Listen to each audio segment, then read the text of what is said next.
Tuhan, sungguh ku bersyukur Kau menyertai hidupku selama ini. Bapa, ku berterima kasih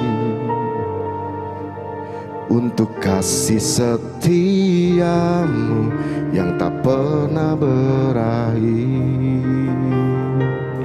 Aku ada hari ini karena Tuhan baik dan teramat baik bagiku.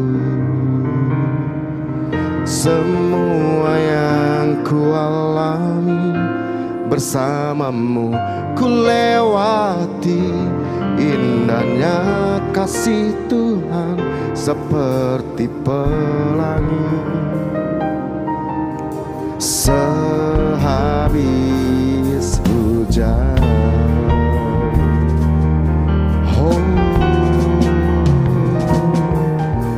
Tuhan, sungguh ku bersyukur. Ini rasa syukur kami Tuhan. Selama ini Bapa, ku berterima kasih untuk kasih setiamu yang tak pernah berakhir. Aku ada hari ini karena Tuhan baik dan teramat baik bagiku. Semua yang ku alami bersamamu ku lewati. Indahnya kasih Tuhan seperti pelangi. Sehabis hujan, aku ada hari ini karena Tuhan baik dan teramat baik bagiku.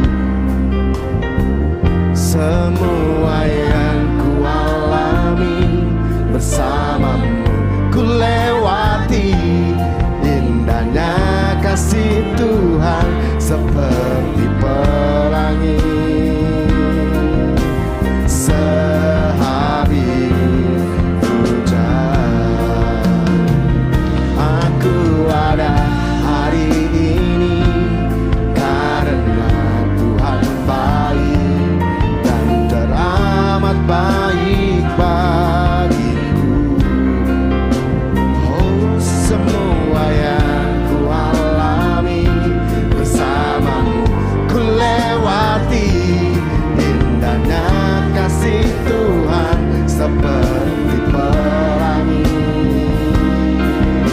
Sehabis hujan, semuanya aku ada hari ini karena Tuhan baik dan teramat baik bagiku.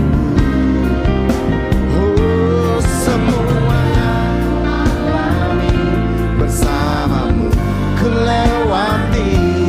Indahnya kasih Tuhan seperti pelangi. Sehabis hujan,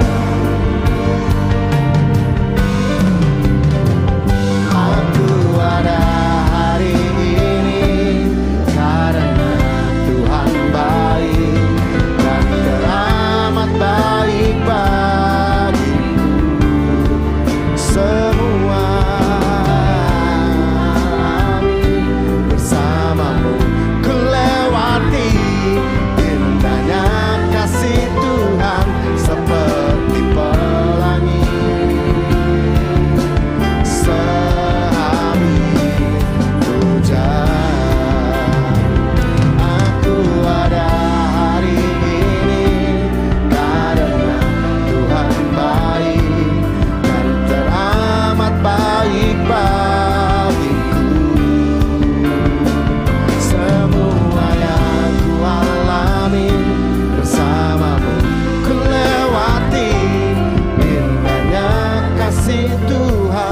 seperti pelangi. Sehabis hujan, aku ada hari ini karena Tuhan baik. Jadikan bait-bait lagu ini menjadi doa dan rasa syukur di hadapan Tuhan. Pejamkan matamu, ingat kebaikan Tuhan. Bahwa sampai hari ini Tuhan tak pernah meninggalkan setiap kita. Indahnya kasih Tuhan seperti pelangi. Sehabis hujan, aku ada hari ini. Karena Tuhan baik. Begitu baiknya Engkau Tuhan, dan teramat baik. Terima kasih buat hari-hari ini yang kami alami. Ku alami bersamamu, ku lewati. Indahnya kasih Tuhan seperti pelangi. Sehabis hujan, aku ada hari ini karena Tuhan baik dan teramat baik bagiku. Semua yang ku alami bersamamu ku lewati. Indahnya kasih Tuhan seperti pelangi. Sehabis hujan,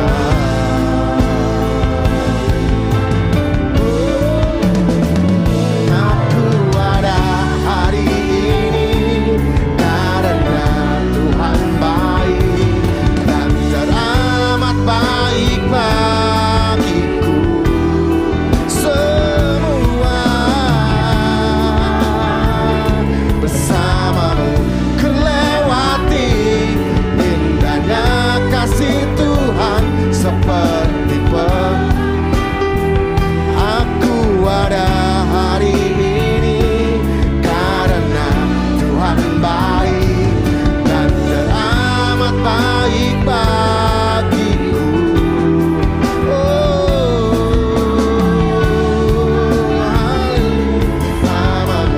Ku lewati.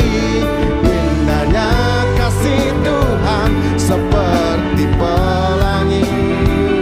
Aku ada hari ini karena Tuhan baik dan teramat baik bagiku. Semua yang ku alami bersamamu ku lewati. Indahnya kasih Tuhan seperti pelangi. Sehabis hujan, indahnya kasih Tuhan seperti pelangi. Indahnya kasih Tuhan seperti indahnya kasih Tuhan seperti pelangi. Sehabis hujan. Terima kasih Tuhan.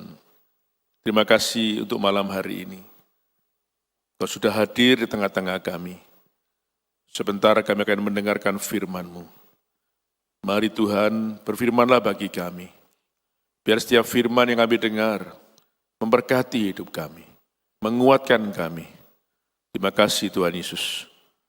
Kami mau mendengarkan firman-Mu dengan sungguh-sungguh. Kami siapkan hati kami sebagai tanah yang baik, supaya sungguh firman itu jatuh di tanah yang subur, berakar, bahkan berbuah dalam hidup kami. Terpujilah nama-Mu ya Tuhan. Kami siap untuk mendengar firman-Mu. Dengan penuh sukacita, kami sambut firman-Mu di dalam nama Tuhan Yesus. Amin. Shalom.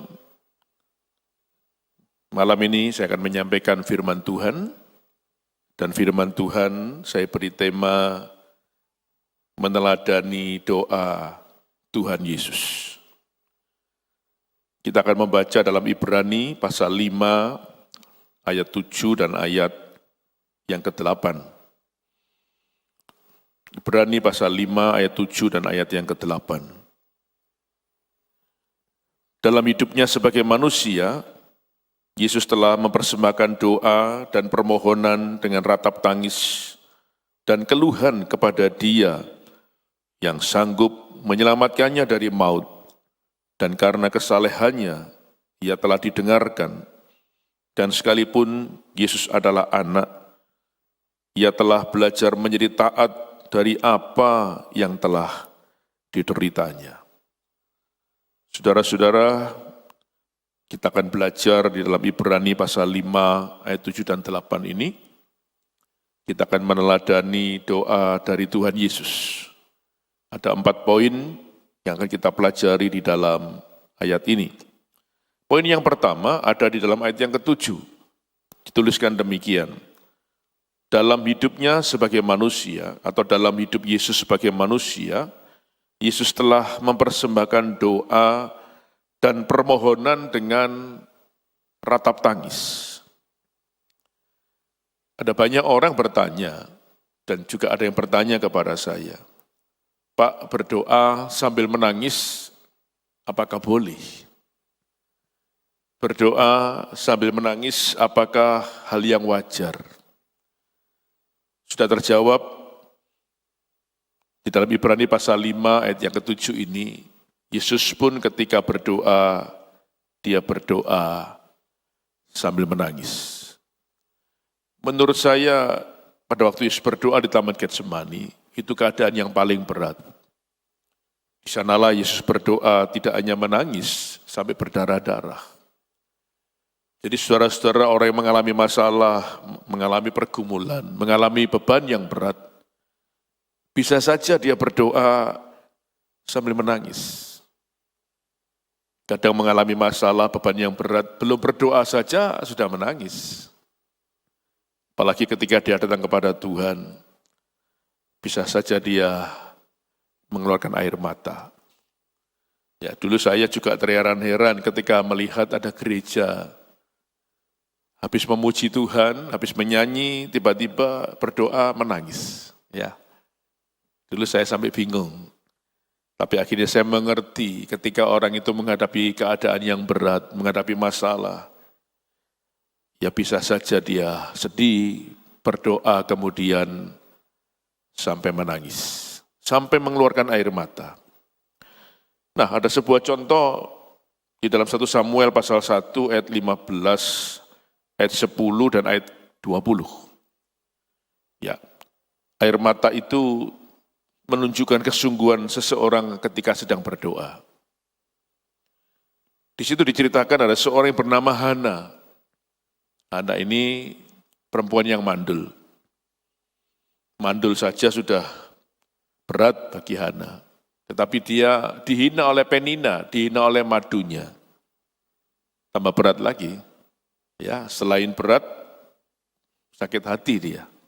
Ya, sudah mandul, dihina. Betapa sedihnya Hana pada waktu itu.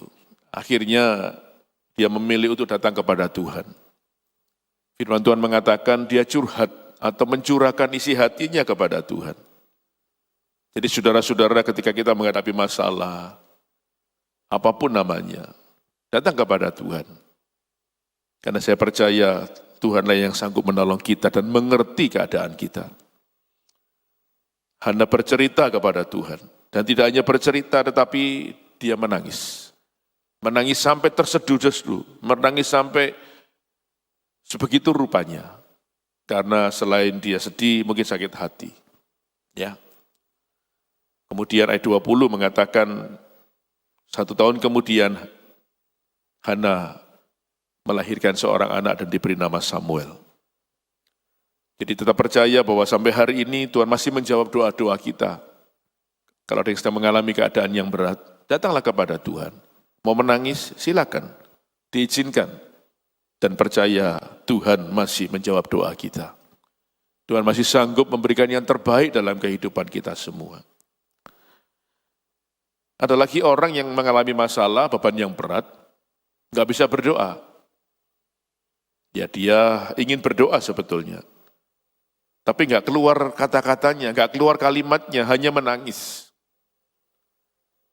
Ada berita baik, Mazmur 56 ayat 9 mengatakan, Tuhan menampung air mata kita dalam kirbatnya dan didaftar. Jadi kita bersyukur sekalipun hanya bisa menangis, air mata kita ternyata berbicara di hadapan Tuhan.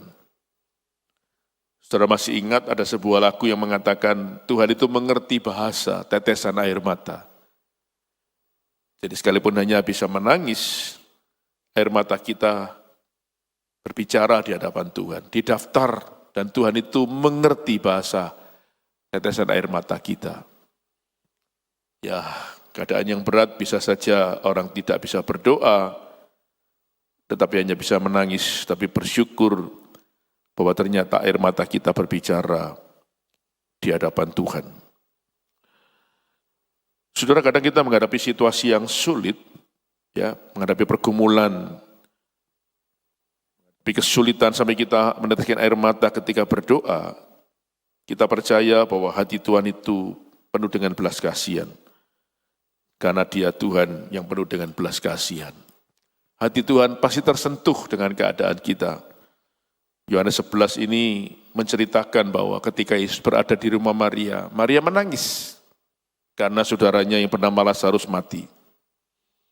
Bahkan Maria berkata, andai kata Engkau ada di sini Tuhan, saudaraku pasti nggak mati.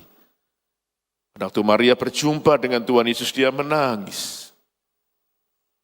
Dan kita bisa melihat di dalam ayat itu ketika Yesus melihat Maria menangis, dikatakan maskulah hati Yesus. Artinya hati Yesus tersentuh dan turut menangis. Itulah buktinya bahwa Yesus kita ini penuh belas kasihan. Jadi hari ini, sampai kapanpun kalau kita sedang mengalami keadaan yang berat, kita datang kepada Tuhan sambil menangis, kita percaya hati Tuhan tersentuh. Tidak hanya dia tersentuh, dia tergerak oleh belas kasihan, tidak hanya dia tergerak, tapi dia bergerak untuk menolong kita. Jadi saya ingin berdoa, setiap saudara yang mendengarkan firman Tuhan malam ini, percayalah, hati Tuhan tersentuh melihat keadaanmu, melihat masalah dan persoalanmu, dan dia akan tergerak, bahkan bergerak menolong kita semua. Percaya bahwa dia sanggup menolong kita, bahkan menyatakan mujizatnya dalam hidup kita. Kita tahu cerita itu, kemudian Yesus mendatangi kubur Lazarus, Lazarus pun kemudian dibangkitkan dari kematian. Perkara yang paling sulit pun Yesus mampu melakukannya. Untuk perkara yang lain, untuk urusan yang lain dalam hidup kita, percaya Yesus kita sanggup melakukannya. Tidak ada yang sukar bagi Dia. Yang kedua, tetap di dalam ayat yang ke-7. Yang kedua dikatakan dalam hidupnya sebagai manusia, Yesus telah mempersembahkan doa dan permohonan dengan keluhan. Saudara-saudara, keluhan ini berbeda dengan mengeluh. Keluhan ini bukan mengomel, bukan menggerutu atau bersungut-sungut. Tapi keluhan ini adalah dengan berteriak. Ya. Di dalam bahasa Indonesia sehari-hari, Alkitab ya dituliskan begini. Alkitab bahasa Indonesia sehari-hari dituliskan pada masa Yesus hidup di dunia ini, Ia berdoa dan memohon dengan teriakan dan tangis kepada Allah yang sanggup menyelamatkannya dari kematian. Jadi dengan menangis dan berteriak, Yesus berdoa, ini bisa jadi di Taman Getsemani, dia menangis dan berteriak, karena merasa tidak tahan. Ya, ketika harus menghadapi keadaan yang berat, secara ilahi dia bisa melihat akan dijual Yudas, akan dicambuk, akan pikul salib di mahkota Duri, bahkan disalibkan di Bukit Golgota. Itu beban yang berat. Sebabnya dia menangis dan berteriak kepada Bapa. memohon pertolongan. Teriakan itu bisa dua jenis. Orang berteriak, menjerit bisa dengan suara keras, berteriak, menjerit bisa dengan suara pelan, tapi meskipun pelan, intonasinya itu teriakan minta tolong. Misalnya, Bapak, tolong aku Tuhan, tolong aku, itu jeritan. Jadi saudara-saudara, berapa banyak di antara kita ketika menghadapi beban yang berat, tidak hanya kita menangis, tapi kita berteriak. Coba kita lihat, teriakan itu atau keluhan itu menunjukkan kesungguhan, dan seperti Yesus berdoa dengan kesungguhan di Taman Getsemani, ya, bahkan dia berdoa sampai berdarah-darah, dituliskan dalam Lukas 22 ayat 44. Apakah di antara saudara ada yang pernah berdoa sampai berdarah-darah? Yesus berdoa sampai berdarah-darah, pembuluh darah di bawah kulit pecah karena tekanan yang berat. Tahu saya memang nggak ada orang berdoa sampai berdarah-darah, yang ada berdoa sampai ketiduran itu ada. Terus aminnya kapan Pak? Ya besok pagi. Terus minta maaf sama Tuhan, capek katanya. Lihat, Yesus berdoa sampai berdarah-darah. Jadi dia berteriak, menangis sampai berdarah-darah. Jadi sebetulnya keadaan Yesus jauh lebih berat dibanding kita. Coba kita lihat sekarang, saya tulis di situ ya, tetapi tidak berarti setelah berdoa semuanya langsung selesai. Yesus tidak dilewatkan, tapi tetap melewati. Ini perlu dicatat, perlu diingat. Kita bersyukur kalau kita berdoa sambil nangis, sambil teriak, Tuhan jawab selesai, puji Tuhan. Tetapi dijelaskan di sini, Yesus tidak langsung selesai. Jadi saudara kadang harus menunggu, ya, harus sabar, melalui proses. Sama seperti Yesus.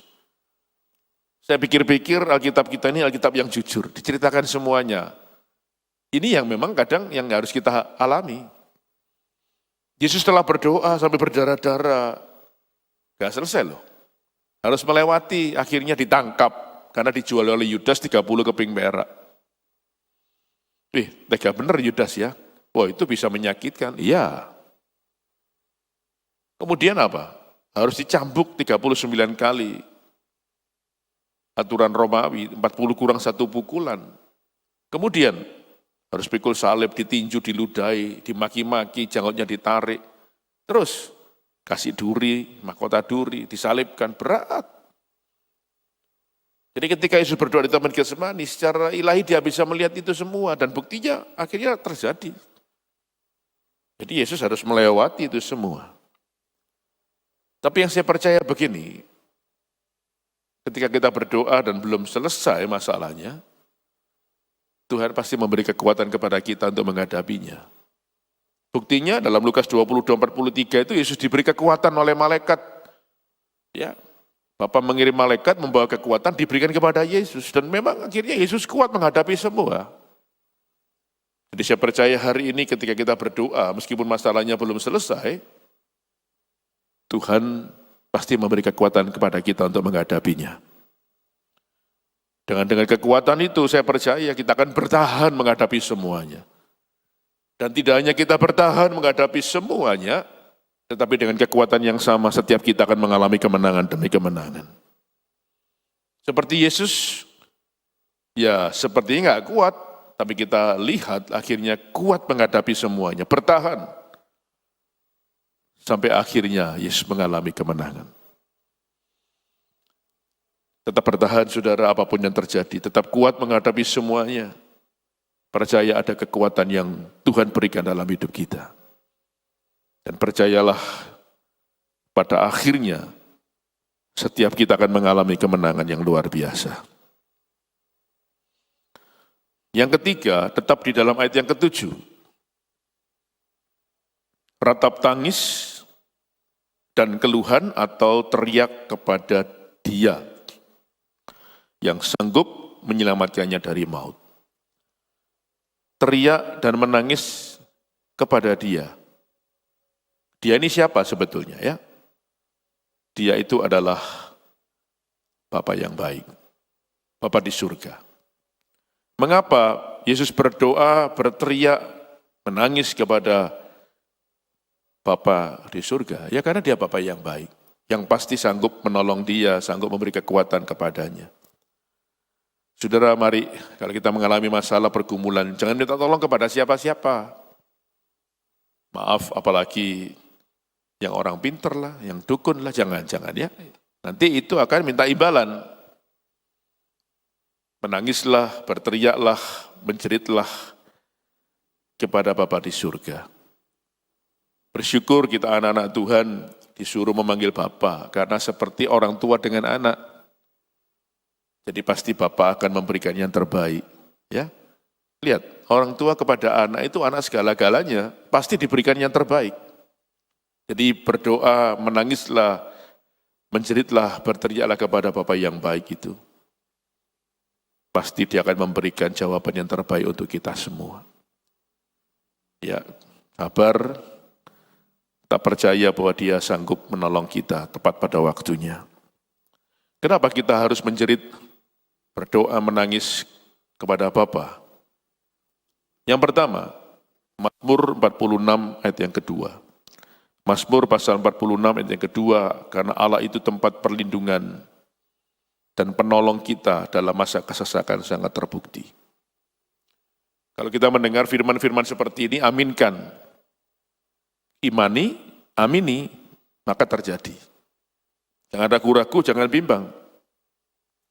Saya percaya begini, kalau dulu Tuhan sanggup menolong kita, sampai hari ini pun dia masih sanggup menolong kita. Kenapa? Karena dia Tuhan yang nggak pernah berubah, apalagi dia Bapa kita. Seorang orang tua, seorang bapa, kalau punya anak, punya masalah sekarang, ditolong, selesai. Suatu hari punya masalah lagi, ya pasti ditolonglah orang tua kok. Iya kan? Kapan-kapan punya masalah, datang lagi. Masa orang tuanya bilang, bosen aku? Tidak. Pasti ditolong lagi. Kalau perlu dia berkorban.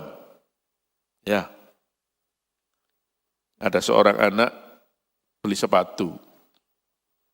Suatu hari dimintain tolong sama bapaknya. Ya, dia sudah beli sepatu.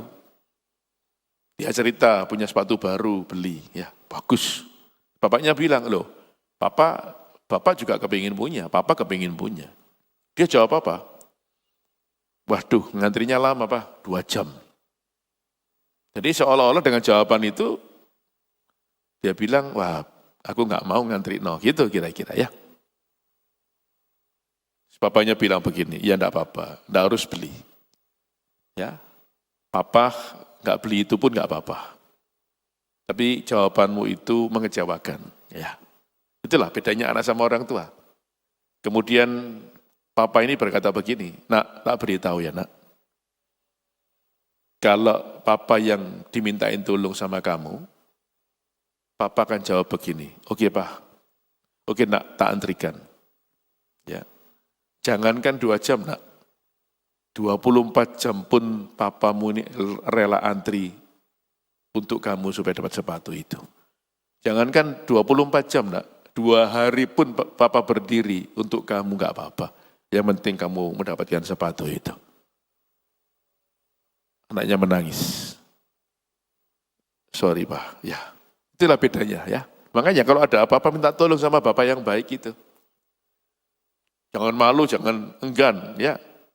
Kapanpun saudara datang, pasti diterima dan ditolong oleh dia. Yang B, yang kedua, Allah itu seperti gunung batu. Mazmur 62 mengatakan, dia kuat, kokoh, dan tak tergoncangkan. Gak tergoncangkan oleh apapun, gak tergoyahkan. Dia Tuhan yang gak pernah berubah. Makanya kalau minta tolong sama manusia, gampang berubah. Tapi kita bersyukur punya Bapa, punya Tuhan yang tidak pernah berubah. Kasihnya kekal, kata Alkitab selama-lamanya. Kesetiaan kita bisa menurun, dia enggak pernah. Kesetiaan kita bisa berubah, kesetiaan Tuhan tidak pernah bisa berubah. Yang ketiga, yang C, karena dia penjaga kita dan sumber pertolongan kita. Mazmur 121 ayat 1-8 berkata, dia tidak pernah terlelap, tidak pernah tertidur. Dia penjaga kita. Jadi artinya begini, kapanpun kita butuh, datang, diterima. Gak perlu buat janjian. Nggak perlu ambil nomor. Loh, kadang-kadang ke dokter ambil nomor, antri. Kadang-kadang makan itu loh. Saking ramenya tempat itu ngambil nomor. Loh, makan aja sulit loh, mesti ngantri ngambil nomor. Ketemu Bapak yang baik ini, nggak perlu ngantri, nggak perlu ngambil nomor. 24 jam sehari, saudara datang. Mau malam, mau ngelilir malam, mau pagi, mau subuh datang, diterima. Kitab Yesaya mengatakan sampai hari ini Tuhan punya waktu untuk kita temui. Ya, bersyukur ya punya Bapak yang baik. Tidak hanya dia bisa ditemui, dia mendengarkan keluh kesah kita loh. Tidak hanya dia mendengarkan, kita percaya dialah sumber pertolongan kita dan sanggup menolong kita. Ya, ayo hari ini jangan sedih, jangan susah, jangan terus menangis. Tetap percaya bahwa Bapa itu ada bersama dengan kita. Yang terakhir poin yang keempat, ayat yang ketujuh, masih ayat ketujuh. Ya. Yang keempat, karena kesalehannya Yesus telah didengarkan. Ya. Saudara, arti kata saleh itu taat dan sungguh-sungguh menjalankan ibadah. Orangnya taat dan sungguh-sungguh menjalankan ibadah. Orangnya suci dan orangnya benar. Saya ambil satu saja, orang benar. Jadi karena Yesus itu orang benar, maka didengarkan. Gitu. Jadi kita harus lihat ya, poin ini penting sekali. Supaya doa kita didengarkan, maka kita harus menjadi orang benar. Yang pertama, Tuhan itu mendengar doa orang yang benar. Yohanes 9 ayat 31, dia tidak mendengarkan doa orang berdosa. Makanya kita ini kalau berdoa harus bersih-bersih dulu ya, supaya jangan ada salah yang kita simpan, jangan ada dosa yang masih kita perbuat, nanti menghalangi doa kita sampai hadirat Tuhan. Itu Yakobus ditulis apa Yakobus itu, pasal 5:16 itu ya. Doa orang yang benar bila dengan yakin didoakan sangat besar kuasanya. Bukan doanya yang benar, tapi orangnya yang benar. Itu Yesaya 59 juga berkata, yang membuat Tuhan gak mendengar, yang membuat tangan Tuhan gak bisa nolong, itu karena dosa dan kejahatan kita. Makanya sebelum kita berdoa, minta tolong, minta ampun dulu. Ampunilah kami seperti kami mengampuni orang yang bersalah kepada kami. Itu doa Bapak kami. Bersih-bersih dulu supaya doanya gak terhalang. Mungkin ada dosa, kejahatan, kesalahan yang kita lakukan yang membuat doa kita gak sampai hadirat Tuhan. Ya. Jadi kalau ada doa-doa yang gak dijawab, jangan salahkan Tuhan dulu. Jangan-jangan kita masih hidup gak benar. Kenapa Yesus doanya didengar? Ya karena Yesus orang yang benar. Dia pun berani berkata bahwa akulah jalan dan kebenaran. Nah ya, kita pengikut Kristus yang benar harus menjadi orang benar. Ya. Yang kedua, saya menyadari bahwa semua manusia memang banyak salahnya. Yang B, tapi kita bersyukur, ada firman mengatakan demikian, kalau kita punya salah, kita berbuat dosa, datang kepada Tuhan. Ya, maka Allah itu setia dan adil, siap mengampuni dan memulihkan keadaan kita. Tinggalkan kesalahan, mohon pengampunan, pasti kita disayang. Nah itu, Amsal 28:13 itu. Ya. Menjadi umat kesayangannya kembali, menjadi anak kesayangannya kembali. Seringkali saya berkata begini, jadilah orang yang menyenangkan hati Tuhan. Dan ketika kita berhasil menyenangkan hati Tuhan, Tuhan pasti menyenangkan kehidupan kita. Itu. Sama dong, anak yang menyenangkan orang tuanya dibuat senang, pasti dia akan memberi yang terbaik kepada anaknya. Pasti. Kalau anaknya nggak baik, ya orang tuanya ya mikir-mikir untuk memberikan sesuatu. Nggak mungkin dipercayakan pabriknya misalnya, loh ini nggak baik, habis nanti. Nah, ya kan? Makanya belajar menyenangkan hati Tuhan. Pasti Tuhan akan menyenangkan kehidupan kita semua. Ya, kuncinya hidup benar tadi. Supaya menyenangkan hati Tuhan. Yang C saya tulis begini, itu ayat 8 ya. Tuhan Yesus melakukan kehendak Bapa. Sekalipun harus menderita, Yesus tetap taat melakukan kehendak Bapa, bukan kehendak diri sendiri. Berat. Makanya pada waktu dia berdoa, sampai berteriak, sampai nangis, sampai berdarah-darah. Tapi hebatnya, ketika dia mencoba menego kepada Bapa, dia berkata begini, kalau boleh lalukan cawan ini dari hidupku, ya kan? Tapi bukanlah kehendakku, melainkan kehendakmu yang terjadi. Luar biasa, ya. Jadi dia apapun yang terjadi, tetap belajar taat melakukan kehendak Bapa. Apapun yang terjadi, tidak mau berbuat dosa. Apapun yang terjadi, tetap hidup benar. Nah, saudara, tidak jarang orang ketika menghadapi masalah, pergumulan keadaan yang berat, bisa saja loh berbuat salah, berbuat jahat, berbuat dosa bisa. Ya, bahkan kadang bisa menghalalkan banyak cara. Yesus tidak. Tetap taat melakukan kehendak Bapa, meskipun harus menderita sampai disalibkan di Bukit Golgota. Tapi ujung-ujungnya kemenangan, ujung-ujungnya Yesus dimuliakan. Saudara, hidup dalam dunia ini sementara. Ayo kita melakukan yang terbaik. Karena hidup kekal itu ketika kita berjumpa dengan Bapa di surga. Inilah yang bisa kita pelajari di dalam Ibrani pasal 5 ayat 7 dan 8. Ya. Ada 4 poin yang sudah saya sampaikan, biarlah ini memberkati kehidupan kita.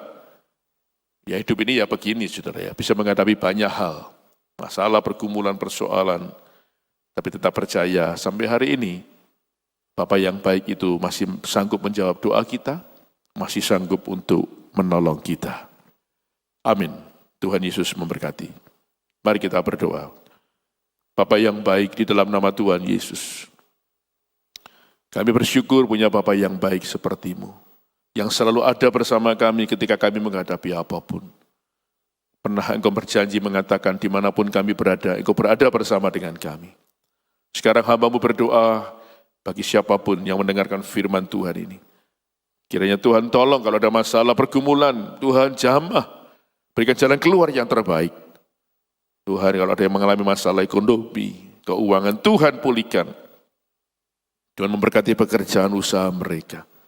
Ada yang sakit, Tuhan sembuhkan, jamah dengan kuasa-Mu, kuasa bilir-Mu sanggup menyembuhkan. Ada yang mengalami masalah keluarga, Tuhan pulihkan, supaya keluarga ini boleh pulih kembali, penuh dengan damai. Kalau ada masalah-masalah yang lain yang hamba-Mu tidak bisa menyebut satu persatu, kami percaya Tuhan tahu, dan Tuhan mendengar setiap doa jeritan anak-anak-Mu ya Tuhan. Tolonglah mereka, kami percaya tidak ada yang sukar bagi-Mu untuk menolong kami. Terima kasih Tuhan, berikan kekuatan untuk kami menghadapi apapun, supaya kami bertahan menghadapi segala cuaca kehidupan. Kami percaya dengan kekuatan-Mu kami akan mengalami kemenangan demi kemenangan. Segala perkara dapat kutanggung di dalam Dia yang memberikan kekuatan kepadaku.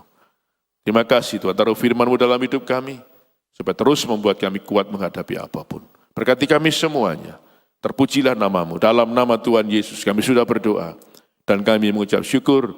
Haleluya. Amin. Tuhan Yesus memberkati. Tunjukkan kasih setiap-Mu, Kau menyediakan yang ku perlu. Kau setia, Kau mulia, dulu, sekarang, dan selamanya. Kau tunjukkan kasih setiap-Mu.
Tuhan.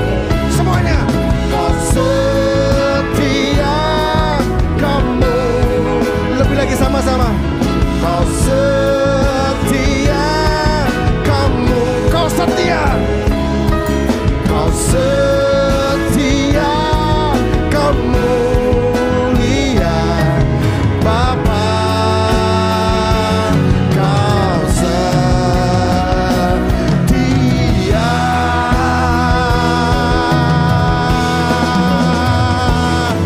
Haleluya. Terima kasih Tuhan atas kebaikan-Mu, Kau telah pimpin kami untuk menyelesaikan ibadah doa malam di malam hari ini. Kami percaya Tuhan, di tengah-tengah pergumulan kami tetap setia kepada Engkau Tuhan, untuk terus Tuhan memanjatkan doa kami. Kami tidak mampu Tuhan, tapi Engkau yang memampukan kami Tuhan. Karena kami percaya Tuhan, jika kami Tuhan sungguh-sungguh di dalam Engkau, mencari Engkau Tuhan, setiap saat, setiap waktu Tuhan, setia Tuhan mencari Engkau, kami percaya ada jalan keluar dalam setiap permasalahan kami. Kuatkan kami senantiasa Tuhan, melalui firman-Mu, kami percaya Tuhan, Kau akan terus bekerja melalui firman dalam hidup kami. Roh Kudus, Kau ingatkan kami terus apa yang kami lakukan, supaya kami terus menjadi orang-orang yang tangguh di dalam Engkau. Terima kasih Tuhan. Urapi hamba-Mu yang telah menyampaikan firman-Mu, Kau berkati hamba-Mu senantiasa dalam keluarganya, dalam setiap pelayanannya, dan setiap apa yang dilakukan hamba-Mu berhasil untuk kemuliaan nama-Mu saja Yesus. Kau juga terus memberkati Tuhan setiap jemaat-Mu dimanapun mereka berada. Kau berkati mereka senantiasa dalam kehidupan keluarga, pekerjaan, bisnis, pendidikan, pelayanan. Kau buat hamba-hamba-Mu Tuhan, anak-anak-Mu di gereja ini berhasil untuk kemuliaan nama-Mu saja. Terima kasih Tuhan.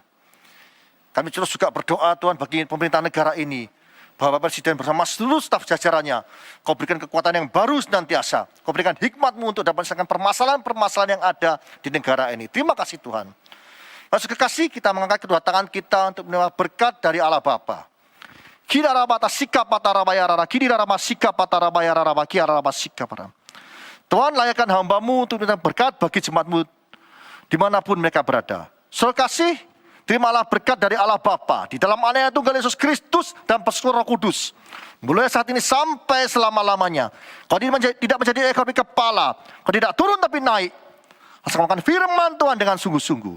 Siapapun yang percaya atas penyertaan, mari kita bersama-sama berkata, Amin.